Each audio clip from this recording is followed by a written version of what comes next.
I do want to get to an updated information about the breaking news we've been following for you all morning long on Detroit's east side of a deadly house fire. Yeah, that house fire is on Helen Street, and sadly 3 people were found dead inside. Now there is an investigation underway into how they died. Local 4's Nick Monticelli is on the scene. He joins us now with the very latest. Nick.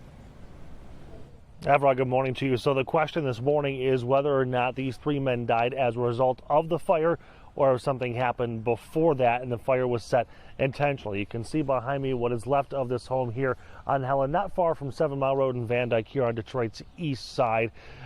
This is what it looks like with the sun up, obviously, but I want to show you some video here of what the scene was like when everything was still happening here. There were a lot of investigators from the Detroit Arson Squad, from homicide, as well as a canine brought in. Oakland County actually was called in to bring their canine in, who was trained to look for accelerants, sniffing around to see if something was used again, potentially as a intentionally set fire. Inside the home, 3 men were found dead, and were told by Detroit firefighters that they were burned beyond recognition. They were all found in the living room of this home.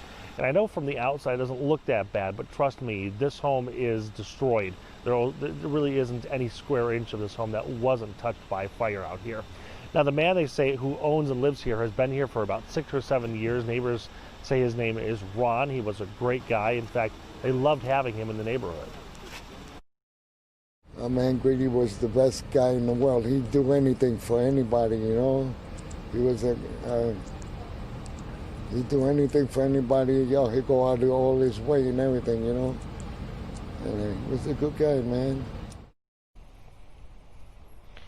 Now, that same neighbor that we were talking to also believes that he saw somebody running away from the house as the fire was beginning. Now, of course, that's something the investigators are looking into. In fact, that neighbor is sitting in a detective's car right now, giving them the information that he saw. So again, you've got arson pulling up. Again, they're going to be out here all day long trying to figure out if this was an accident or if these men were killed.